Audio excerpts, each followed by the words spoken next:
Neste momento, passamos a palavra ao senhor governador do Estado, Eduardo Leite, para suas considerações e também para proceder à entrega física da LDO ao senhor presidente da Assembleia, deputado Vilmar Zanquim. Vou falar sentado, se me dão essa liberdade aqui, então, até para não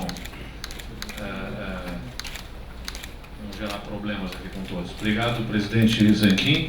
Seu nome, peço licença aqui para que todos se sintam citados e nominados.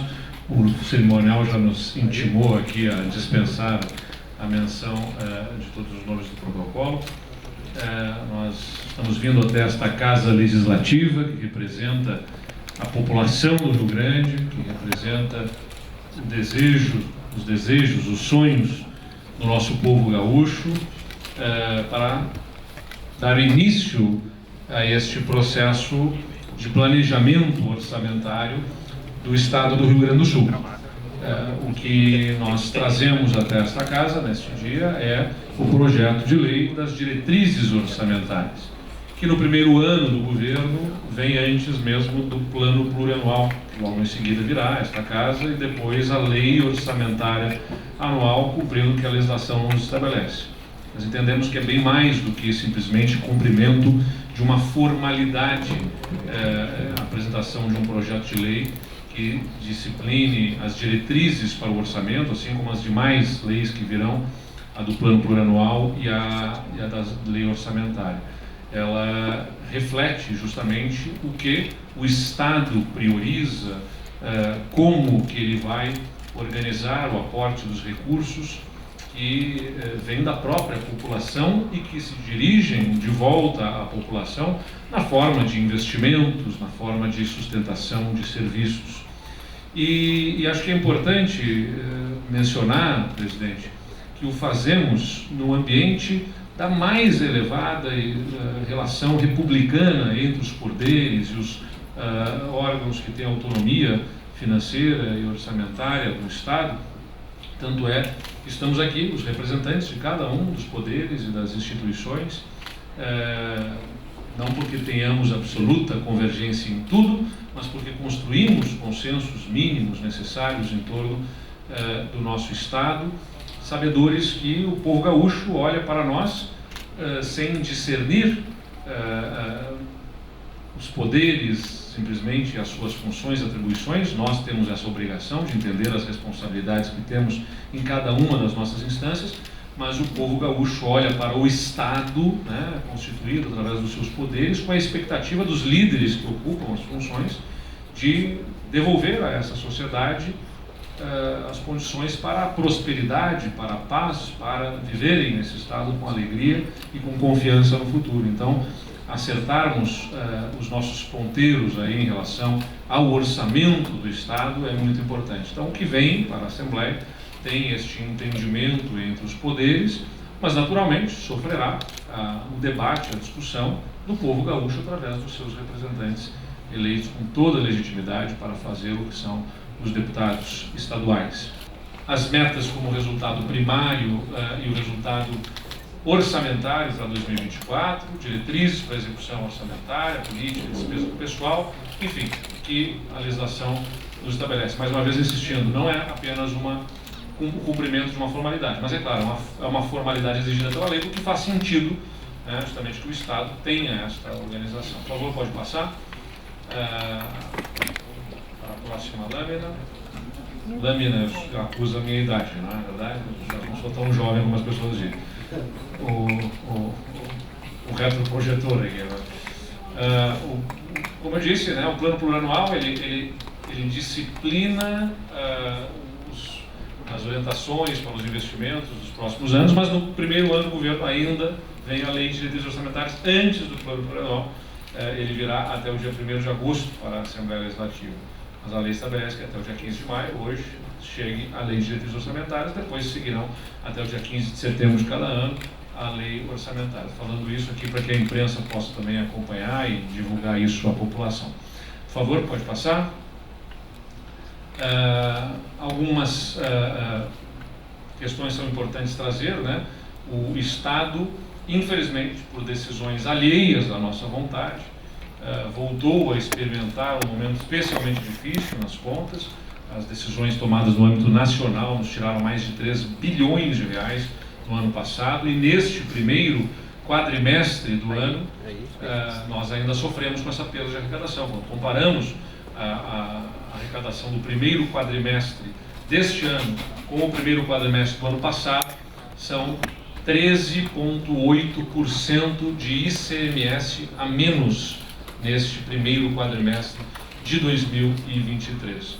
É importante dizer que nós estamos buscando encaminhar soluções em acordo com os outros estados, um acordo com a União para a compensação na forma de não pagamento da dívida com a União. Está se encaminhando, mas ainda não foi assinado este acordo com a União, e ainda tem que ser homologado pelo Supremo Tribunal Federal. Isso ainda tem um percurso e vai levar 2 anos e meio para se cumprir. Então, aquilo que nós perdemos ao longo de 6 meses do ano passado, a União vai compensar na forma de não pagamento da dívida em 2 anos e meio para o Estado do Rio Grande do Sul. Além disso, outras questões como a cobrança de ICMS sobre TUST e TUSD, que são itens aí que compõem a conta de energia elétrica, as discussões que ainda estão se encaminhando sobre, aliás, que ainda estão por serem encaminhadas sobre a nova forma de cobrança em combustíveis, tudo isso ainda está começando ou por começar a ter os seus efeitos. Diesel começou a ter uma nova cobrança no início desse mês. No mês que vem, a gasolina passa para a cobrança da alíquota ad rem, não mais ad valorem, conforme estabelece a Lei Complementar 192 de 2022. Então, nós ainda estamos passando por um momento em que a perda de arrecadação nos fez aumentar o gasto com o pessoal sobre a receita. A despesa com o pessoal aumentou. O que aumentou foi percentualmente sobre o que nós arrecadamos, como a arrecadação caiu, fazendo com que o Estado atingisse limites da Lei de Responsabilidade Fiscal, nos impondo uma série de restrições, entre elas a de promover reajustes salariais, de fazer novas contratações, novos concursos públicos, enfim, uma série de restrições que o Estado tem, mas que nós olhamos no horizonte uma perspectiva de sair. Claro que a gente lamenta, como eu disse, que decisões alheias à nossa vontade produzam esses efeitos, porque fizemos um grande esforço ao longo dos últimos anos, com a parceria desta Casa Legislativa, com o entendimento dos demais poderes. Quero salientar aqui, mais uma vez, o Poder Judiciário, o Ministério Público, a Defensoria, o Tribunal de Contas, todos que têm esta autonomia financeira, a própria Assembleia Legislativa, foram parceiros e solidários para que nós pudéssemos restringir o crescimento das despesas em todo o Estado, não apenas no Executivo, de forma a alcançarmos o equilíbrio que nós alcançamos. E quando finalmente nós alcançamos esse equilíbrio, uma decisão alheia a nós pressiona as nossas receitas e compromete o nosso quadro fiscal. Mas já passamos por momentos mais difíceis antes, tenho certeza que superaremos esse momento também. Pode passar, por favor? Então, as premissas macroeconômicas do PIB, a expectativa de crescimento econômico para 2024 de 1,48%, de um IPCA de 4,13%, de acordo com os boletins emitidos, especialmente o boletim Focus. As premissas que aqui foram colocadas, é importante trazer porque a imprensa que nos faz a cobertura. A compensação da Lei Complementar 194, essa que eu acabei de mencionar. Então, prevemos justamente como um abatimento da despesa com a dívida e que é também enquadrada como uma receita para o Estado. Tanto é importante mencionar, nós vamos, isso é um dado importante a ser dito, construímos este caminho para que o Estado vai deixar de pagar para a União, mas vai pagar para os municípios os 25% correspondentes à sua parcela, se isso fosse uma receita. Ou seja, não haverá receita para o Estado, vai haver um abatimento de uma despesa da dívida, mas o Estado vai pagar como receita fosse aos municípios os 25%. Isso foi uma construção que fizemos para priorizar justamente os municípios nas suas receitas, que já foram muito abaladas junto com a do Estado por conta dessa decisão em nível nacional. A receita tributária de renda dos combustíveis, como eu disse, TUST e TUSD, que começam a se operar agora e que a gente prevê então impacto para o ano que vem. Operação de créditos precatórios, que nós estamos buscando viabilizar aí junto ao BID. Não inclui, aqui é importante dizer, ingresso de receitas da privatização da Corsan, né? Isso, no momento em que ocorrer, vai significar uma receita extraordinária. Nós não podemos fazer planejamento orçamentário sem termos ainda, né, a segurança do ingresso, embora tenhamos assim, absoluta confiança e convicção de que essa receita acontecerá. Nós precisamos que ela aconteça e aí sim se desenvolve o planejamento orçamentário com os recursos desse ingresso extraordinário da privatização da Corsan. O controle de gastos da manutenção, nós temos o crescimento das dotações para todos os poderes limitado à inflação. Foi um acordo com os poderes, né, que entenderam a importância aí de nós termos o crescimento das dotações limitadas ao IPCA. Agradeço mais uma vez essa compreensão, que é importante também dizer, é da compreensão de todos que os poderes e os órgãos autônomos precisam ter capacidade de rodar a sua atividade, que é fundamental para a população gaúcha, né? A importância do Poder Judiciário funcionando adequadamente, cumprindo com desvelo a sua dedicação, de um Ministério Público diligente, atuante, de uma Defensoria Pública que dê a devida assistência à população e, claro, da Assembleia Legislativa, cumprindo a sua missão. O Tribunal de Contas, com a sua atividade, gera, pelas auditorias, pelos processos de análise e acompanhamento das contas, economias ao Estado, não apenas o governo, mas as prefeituras. Então é importante que todos tenham essa capacidade. Então nós não olhamos para o incremento dos orçamentos dos outros poderes como um gasto, senão também como um investimento na sua atuação. Claro que há a compreensão deles e de todos aqui de que isso tem um limite da possibilidade da expansão, por isso esse limite se estabeleceu no índice inflacionário e essa compreensão dos poderes da minha parte agradecida. Os investimentos ficam neste planejamento orçamentário nos níveis pré-avançar. Né? Pré-avançar é o avançar do programa de investimentos do Estado. Por quê? Como eu disse, de acordo com as receitas extraordinárias que nós viabilizarmos ao Estado, especialmente a Corsan, entre outras, que poderão ser viabilizadas, aí nós desenvolvemos então um novo calendário, uma nova perspectiva de investimentos para o Estado. Importante lembrar, o Estado está restrito na sua possibilidade de contratação de operações de crédito. Nós não podemos fazer operações financeiras, empréstimos para investimentos. E temos um limite da nossa capacidade de investimentos com a capacidade própria do Estado. Importante lembrar também que no ano passado, por conta da perda da arrecadação, muitos estados aumentaram as suas alíquotas de ICMS. O estado do Paraná, aqui na nossa região, por exemplo, aumentou para 19% a alíquota básica do ICMS por lá. Outros estados chegaram a aumentar para 22% a alíquota básica de ICMS, porque a lei complementar estabeleceu, a lei complementar 194, que não poderiam os estados cobrar alíquotas diferentes da alíquota básica para itens considerados essenciais, como a gasolina, energias, a comunicação. Então, o que fizeram esses estados? Aumentaram a alíquota básica. O Paraná levantou para 19%. Aqui no Rio Grande do Sul é 17% a alíquota do ICMS, a alíquota básica, a mais baixa do Brasil. Nós praticamos o mais baixo imposto do ICMS, de alíquota básica, alíquota modal, como é chamada, no Brasil.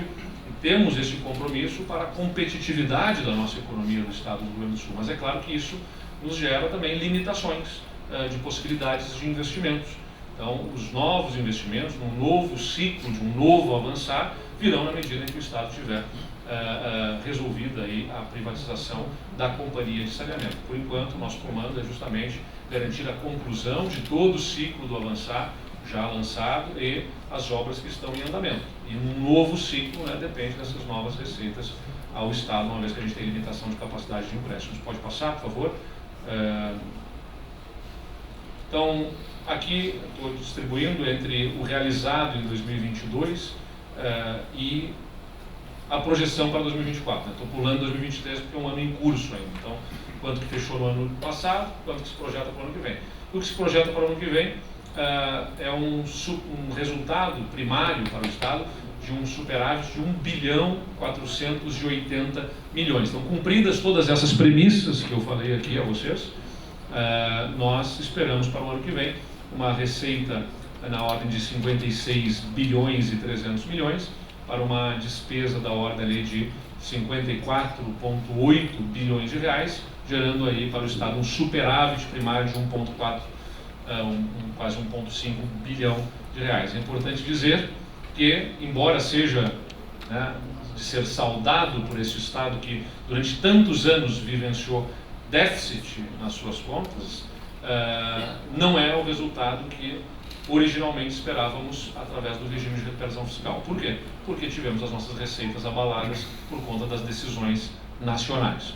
E é por isso, né, que a gente parte para uma negociação com o Ministério da Economia, o Ministério da Fazenda, né, agora, sobre o regime de recuperação fiscal.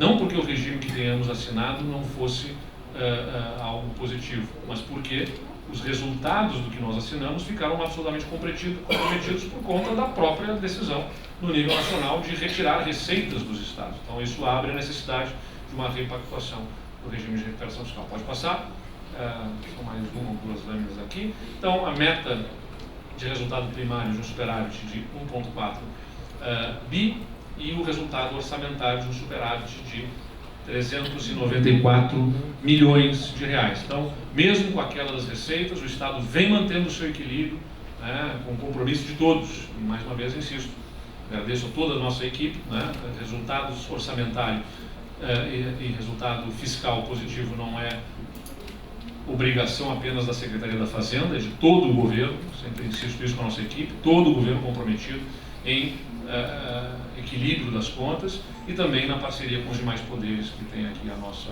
agradecimento. Por favor, pode passar. Então, alguns destaques, né, sobre as ações institucionais estabelecidas para a elaboração do PLDO, muito diálogo entre todos os poderes. Quero destacar esse ambiente harmônico que nós temos. Naturalmente, cada um tem a sua visão, né, de inflexão para cá ou para lá. Nada que um bom diálogo, como disse a nossa presidente, uma vez, uma frase que eu vou usar muito, presidente. Uma reunião substitui 2.000 ofícios. Né? Uma boa reunião substitui talvez 2.000 ofícios. Então, ao invés de ficarmos simplesmente remetendo nas formalidades expedientes uns aos outros, temos mantido uma prática de sentar, dialogar, construir soluções. Isso tem sido muito interessante para o Estado. As questões dos investimentos, como eu já falei, os anexos de riscos fiscais, com análise mais ampla, introdução da sistemática da execução orçamentária de elementos de qualidade do gasto e avaliação de políticas públicas para subsidiar decisões de alocação de recursos. A gente está buscando, né, uma vez que o Estado passa a vivenciar essa melhor capacidade fiscal ao longo dos últimos anos, fazer com que isso venha também a fomentar, a estimular um melhor planejamento orçamentário também do Estado, planejamento das diretrizes, e essa cartilha então é um primeiro passo nessa direção. A gente vai continuar fazendo esse exercício ao longo das demais ferramentas do planejamento orçamentário do Estado. Acho que agora vai encaminhar a conclusão. Muito bem, então agradeço mais uma vez a todos, valorizo muito esse momento, porque toda a política pública do Estado passa ou deve passar pelo orçamento. Então, quando nós discutimos qualquer tema, quando nós debatemos qualquer tipo de investimento, custo do Estado, impostos, tudo isso tem que se refletir no orçamento. Se nós queremos pagar menos impostos, é menos receita que afeta serviços. Se nós queremos mais serviços, é mais despesas que vai ter que fazer a gente fazer escolhas sobre onde os recursos estão indo. Essa compreensão é fundamental, porque governar é exatamente isso. A cada escolha, uma renúncia. A cada escolha que nós fazemos, nós estamos decidindo o que nós também não vamos fazer. E isso tem sido feito no ambiente de um bom diálogo com os poderes. Vem agora esse projeto, que tenho certeza guardará nessa casa a melhor atenção dos nossos deputados. Por isso, presidente Zanquim, o meu agradecimento por nos permitir fazer isso num ato solene como esse, né, mas também num ambiente de alguma informalidade aqui nesta presidência, pelo valor que tem, não apenas financeiro, esta lei de diretrizes orçamentárias, mas o valor que ele tem para o planejamento do nosso futuro. Muito obrigado.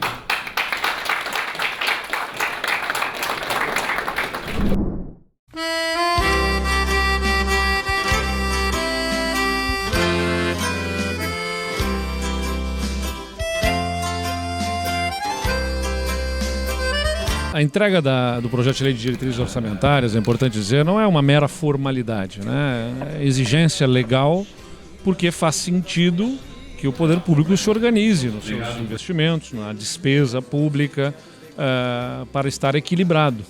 Por isso que a legislação estabelece um plano plurianual, a lei que dá as diretrizes orçamentárias ao orçamento e o próprio orçamento. No caso do primeiro ano do governo, antes mesmo de vir o plano plurianual, vem pela lei, até o dia 15 de maio, a lei de diretrizes orçamentárias. As mensagens que ela nos traz, em primeiro lugar, de que no Rio Grande do Sul a gente tem um relacionamento harmonioso entre os poderes, não significa que não tenhamos as nossas divergências, mas que exercemos essas divergências dentro do melhor diálogo possível, num ambiente republicano, de respeito ao papel de cada um, e conseguimos chegar a um entendimento sobre os valores a serem aportados, porque a lei de diretrizes orçamentárias não é a lei do orçamento do Executivo, é o orçamento do Estado, né? Vai dar a diretriz para o orçamento do Estado. Então, o orçamento da Assembleia, o orçamento do Poder Judiciário, dos órgãos que têm autonomia, como o Ministério Público, o Tribunal de Contas, Defensoria Pública, tudo está ali previsto e foi definido com entendimento entre as partes. E eu saúdo muito isso. Em segundo lugar, que nós estamos apresentando, mais uma vez, um orçamento que tem uma previsão de superávit, né, de equilíbrio nas contas, o que não significa que nós não temos dificuldades, porque temos muitas dificuldades, especialmente fruto da decisão recente do governo federal, do Congresso Nacional, no ano passado, de ter limitado o ICMS, né, interferindo nas receitas dos estados. Depois que nós fizemos um grande esforço para colocar as contas em dia, fomos aqui abalroados por uma decisão numa visão muito pouco responsável no âmbito nacional sobre as finanças dos estados. Nós vamos nos recuperar, né? Vamos encontrar certamente nosso caminho para manter o equilíbrio e também apresentando um caminho que tem o equilíbrio para o Estado. Agora, todo esse equilíbrio, claro, sempre é com absoluto rigor nas despesas públicas. E aí temos uma previsão para algo em torno de 56 bi e 300 de receita para 54 bi alguma coisa, que vão gerar um superávit, a expectativa de 1 bi e 400, um superávit primário para o ano que vem. Então a gente continua nesse caminho. Contas em dia são fundamentais para que o Estado possa avançar e se desenvolver, mesmo que nós tenhamos perdido a receita que perdemos, 3 bilhões de reais líquidos no ano passado. O Estado mantém as suas contas em dia. É importante lembrar disso, porque não faz muito tempo o Estado ficou por 57 meses sem pagar os salários dos servidores na data correta, sem ter qualquer capacidade de investimento e com impostos aumentados. E agora a gente vive um Estado que tem as menores alíquotas do Brasil de ICMS, 17%, que paga as contas em dia e que consegue fazer investimentos. A gente trabalha muito para manter essa condição. Agora a Assembleia vai fazer a discussão dessa lei que dá, como eu disse, diretrizes ao orçamento e em seguida virá para a Assembleia o plano plurianual e depois a lei orçamentária para 2024. Essa busca permanente pelo equilíbrio fiscal, governador, qual o papel da Assembleia nesse trabalho? A Assembleia foi fundamental na discussão dos temas que nos trouxeram para o equilíbrio. Eu sempre disse, o governador é proponente da agenda. Mas quem decide o futuro do Rio Grande é aqui, é o parlamento. É aqui que passa a decisão do povo gaúcho a partir dos seus representantes. E decidiram ao longo dos últimos anos. Decidiram pelas privatizações, decidiram pelas reformas, decidiram pela reorganização do Estado gaúcho, que nos permitiu criar essa condição de redução de impostos e de investimentos que a gente está vivenciando. Então, cada deputado que participou desse debate foi importante. Mesmo aqueles que divergiram e que fizeram a divergência dentro do melhor ambiente, como eu disse, de uma democracia no plenário da Assembleia Legislativa, e as decisões foram tomadas pela maioria do povo gaúcho a partir dos seus representantes. Inclusive, né, decidido pelo povo gaúcho a continuidade deste modelo a partir da nossa reeleição. Então, um grande compromisso que nós temos. A Assembleia Legislativa vai ser, sem dúvida nenhuma, mais uma vez, muito responsável nos bons debates que aqui se travarão. Como sempre digo para as pessoas, a cada escolha tem uma renúncia. A cada escolha, não adianta, nós queremos atender tudo. Nós somos políticos, recebemos os sonhos, as demandas, as expectativas da população, querem mais isso, querem mais aquilo e querem pagar menos por tudo. Eu também quero, eu sou cidadão também, quero mais atendimento de todas as demandas possíveis com o menos custo, com o menor custo possível. Só que as contas têm que fechar. Então, a nossa responsabilidade é contas em ordem para poder pagar o salário dos nossos servidores, para poder chamar novos servidores que são importantes, para poder fazer os investimentos necessários nas estradas, nas escolas, nos hospitais e garantir um estado em que as pessoas possam olhar para o futuro com confiança. Ver os campos florindo e crianças sorrindo felizes a cantar e mostrar para quem quiser ver um lugar para viver sem chorar. E mostrar para quem quiser ver um lugar para viver sem chorar.